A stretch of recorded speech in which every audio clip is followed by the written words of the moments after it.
नमस्कार। ज्ञान सागर में आपका स्वागत है। आज हम कक्षा 7 से हिंदी पाठ्य पुस्तक एनसीईआरटी की महाभारत कथा को लेकर आए हैं। इसका भाग 32 भीष्म सर सैया पर आज का हमारा विषय है। इससे पहले भाग 31 में हमने 7वें, 8वें और 9वें युद्ध के दिवस की कहानी पढ़ी थी। 9 दिन के युद्ध को समाप्त हो गया है और अब 10वें युद्ध में 10वें दिन में क्या होता है ये हम आज पढ़ने वाले हैं। जैसे कि आप शीर्षक से ही समझते हैं कि इसमें भीष्म आहत हो जाएंगे और 10वें दिन का जो युद्ध है वो शुरू होता है।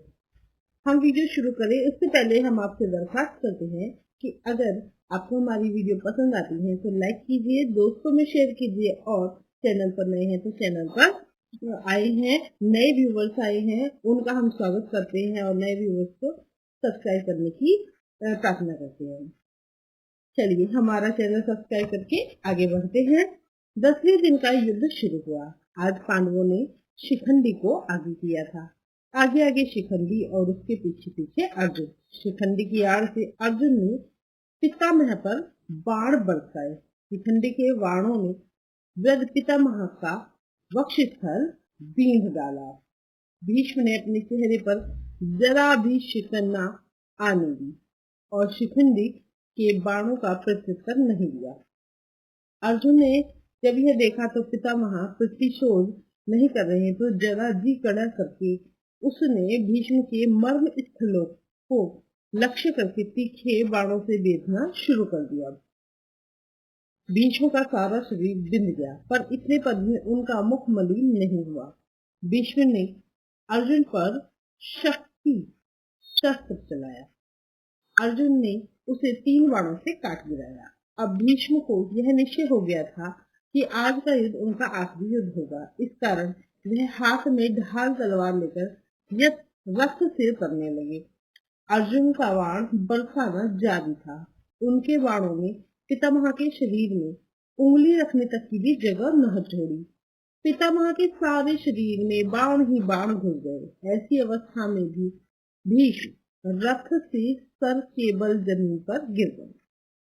भीष्म गिर गए लेकिन उनका शरीर भूमि से नहीं लगा। सारे शरीर में जो बाण लगे थे वो एक तरफ से घुसकर दूसरी तरफ निकल गए थे।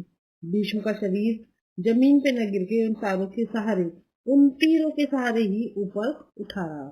भीष्म पितामह अर्जुन से बोले, बेटा अर्जुन, मेरे सर के नीचे कोई सहारा नहीं है, वह लटक रहा है, कोई ठीक सा सहारा तो लगा दो। भीष्म ने यह वचन उसी अर्जुन से कहे जिसने अभी अभी प्राण हरि बाणों से उनको बीध डाला था। भीष्म का आदेश सुनते ही अर्जुन ने अपने तरकस से 3 तेज बाण निकाले और पितामह के सर उन नोकों पर रखकर उनके लिए उचित तकिया बना दिया। भीष्म बोले, हे राजागण, अर्जुन ने मेरे लिए जो सिरहाना बनाया है उसी से मैं प्रसन्न हुआ हूँ। अभी मेरा शरीर त्याग करने का उचित समय नहीं हुआ है, अतः सूर्य नारायण के उत्तरायण होने तक मैं यहीं और ऐसे ही पड़ा रहूंगा। आप लोगों में से जो भी उस समय तक जीवित बचे वो आकर मुझे देख जाए। इसके बाद पितामह ने अर्जुन से कहा, बेटा, मेरा सारा शरीर जल रहा है और प्यास लग रही है, थोड़ा पानी तो पिलाओ। अर्जुन ने तुरंत धनुष तानकर भीष्म की दाहिनी बगल में पृथ्वी पर बड़े जोर से एक तीर मारा। बाण पृथ्वी में घुसकर सीधा पाताल में जा लगा। उसी क्षण उस स्थल से जल की एक स्रोता टूट पड़ा। वह जब स्रोता फूट पड़ा और पितामह ने अमृत के समान मधुर और शीतल जल पीकर अपनी प्यास बुझाई तो वो बहुत खुश और प्रसन्न दिखाई दिए। जब कर्ण को यह पता चला कि भीष्म पितामह घायल होकर रण क्षेत्र में पड़े हैं तो वो उनके पास गए।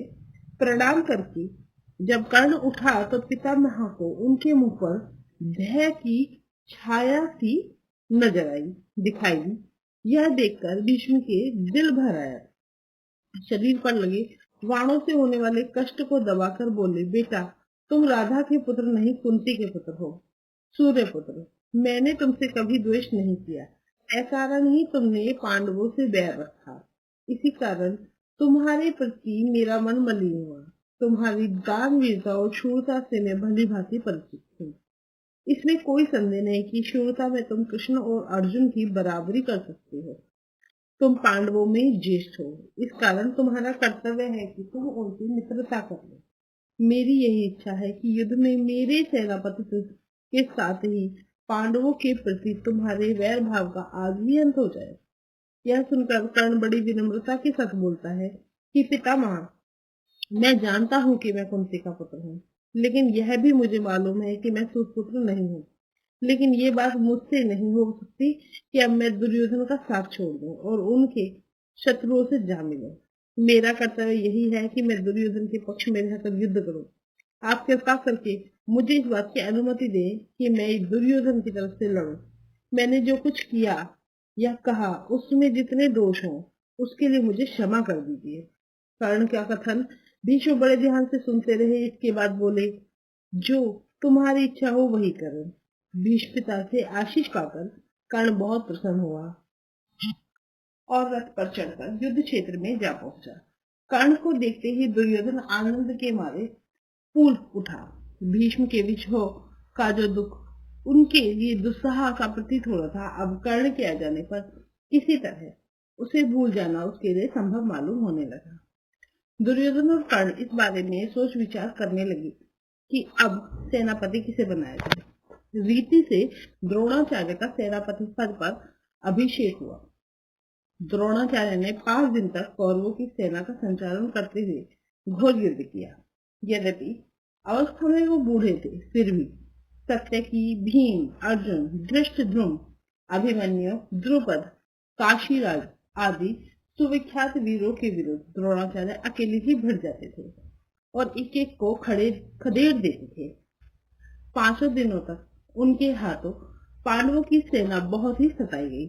आचार्य द्रोण ने पांडव सेना की नाक में दम कर दिया। द्रोणाचार्य के सेनात्व ग्रहण करने के बाद दुर्योधन, कर्ण और दुशासन तीनों में आपस में सलाह करके एक योजना बनाई। उनके अनुसार द्रोणाचार्य के सेनापतित्व में दुर्योधन आचार्य के पास जाकर बोलते हैं कि आचार्य, किसी भी उपाय से आप युधिष्ठिर को जीवित ही पकड़कर हमारे हवाले कर सके तो बड़ा उत्तम होगा।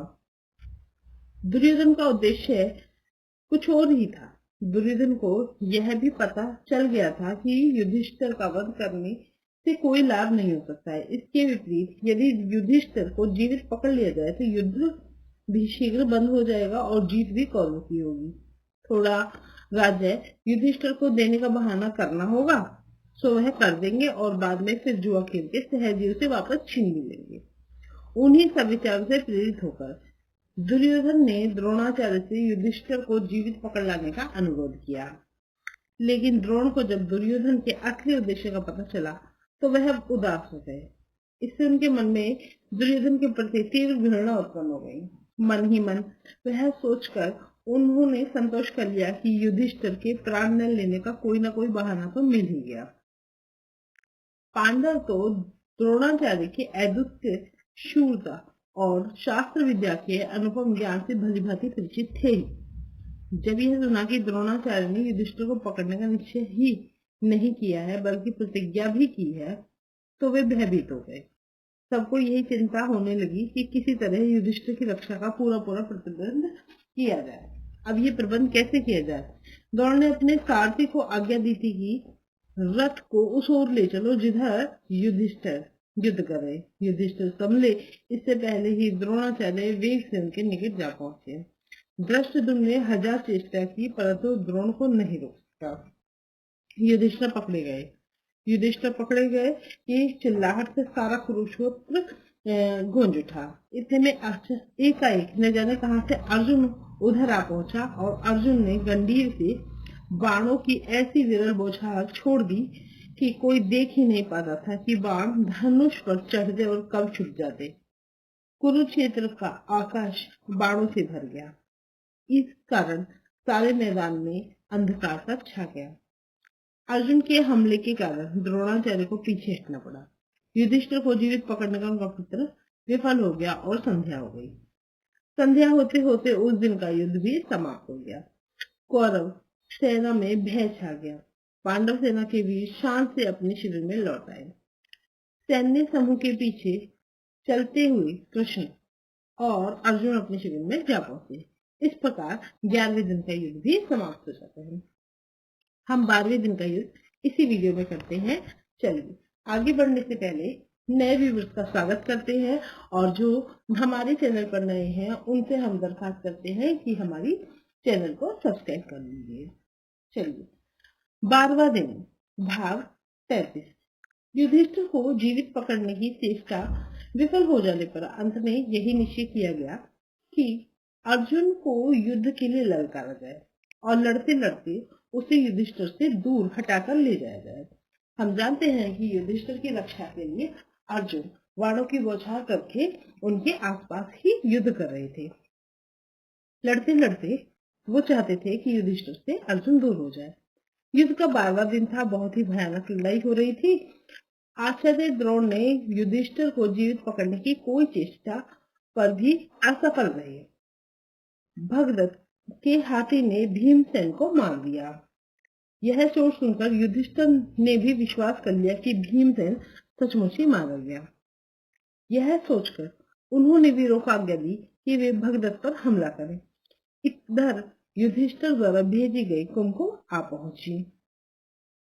कुमुकापाची और वृद्ध भगदत्त को चारों ओर से पांडव वीरों ने घेर लिया। उधर दूर अर्जुन संतप्तों से लड़ रहा था। अर्जुन के पहुंच से ही पांडवों की सेना में नया उत्साह आ गया। हाथी पर सवार भगदत्त ने अर्जुन और श्री कृष्ण दोनों पर ही बाण बरसाने शुरू कर दिए। भगदत्त ने एक तोमर अर्जुन पर चलाया। तोमर अर्जुन के मुकुट पर जा लगा। इससे अर्जुन को बड़ा क्रोध आया। उसने अपना मुकुट संभाल कर रख लिया और बोला, भगदत्त अब इस संसार का अंतिम बार अच्छी तरह से देख लो। यह कहते कहते अर्जुन ने अपना गंडीव तान लिया। अर्जुन द्वारा छोड़े गए बाणों से भगदत्त का धनुष टूट गया। तरकश का भी यही हाल हुआ। अर्जुन ने भगदत्त के मर्म स्थलों पर बाण चलाकर उन्हें छेद डाला। इसके बाद अर्जुन के तेज बाणों से भगदत्त की आंखों के ऊपर बंधी हुई रेशम की पट्टी कट गई, जो उसकी आंखों के ऊपर लटक आने वाली चमड़ी को ऊपर उठाए रखती थी। इससे भगदत्त की आंखें बंद हो गई। उसे कुछ भी सूझना बंद हो गया। वह अंधेरे में मानो विलीन सा हो गया। थोड़ी ही देर बाद एक और सैन्य बाण ने उसकी छाती भेद डाली। भगदत्त को गिरते हुए देखकर कौरवों की सेना मारे भय के तितर बितर होने लगी। किंतु शकुनी के दो भाई वृषक और अचक तब भी विचलित नहीं हुए और जमकर लड़ते रहे। उन दोनों वीरों ने अर्जुन पर आगे और पीछे से बाणों की वर्षा करके खूब परेशान किया। अर्जुन ने थोड़ी देर बाद उन दोनों के रथों को तहस नहस करा और सेनाओं पर भयानक बाण वर्षा कर दी। सिंह शिशुओं के समान वे दोनों भाई अर्जुन के बाणों से घायल होकर गिर पड़े और मृत्यु को प्राप्त हो गए। अपने अनुपम वीर भाइयों के मारे जाने पर शकुनी के क्रोध और शोक की सीमा ही नहीं रही। उसने युद्ध शुरू कर दिया और उन सब उपायों से काम लिया जिसमें उसे कुशलता प्राप्त थी। परंतु अर्जुन ने उसे एक एक अस्त्र को अपने जवाबी अस्त्रों से काट डाला। अंत में अर्जुन के बाणों से शकुनी ऐसा आहत हुआ कि उसे युद्ध क्षेत्र से हट जाना पड़ा। इसके बाद पांडवों की सेना द्रोणाचार्य की सेना पर टूट पड़ी। असंख्य वीर खेत रहे। खून की नदियां सी बहने लगी। थोड़ी देर बाद सूर्यास्त हुआ। अपनी सेना का यह हाल देखकर द्रोणाचार्य ने लड़ाई बंद कर दी। दोनों पक्षों की सेनाएं अपने अपने डेरों पर चल दी। इस प्रकार 12वें दिन का युद्ध समाप्त हुआ।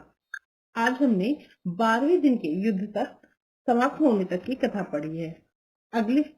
अगला भाग में हम अभिमन्यु के बारे में पढ़ेंगे। हम आज के लिए इतना ही करते हैं। अगली वीडियो में हम अभिमन्यु के बारे में पढ़ते हुए इस कथा को समाप्त करने की पूरी कोशिश करेंगे। जो नए व्यूअर्स हैं उनको हम प्रार्थना करते हैं कि हमारे चैनल को सब्सक्राइब कीजिए। नए सब्सक्राइब कर स्वागत करते हैं। अगर वीडियो पसंद आती है तो लाइक कीजिए, दोस्तों में शेयर कीजिए और चैनल पर नए हैं तो चैनल को सब्सक्राइब कीजिए। चैनल पर बने रहिए, ज्ञान सागर में बने रहिए। आज के लिए इतना ही। धन्यवाद।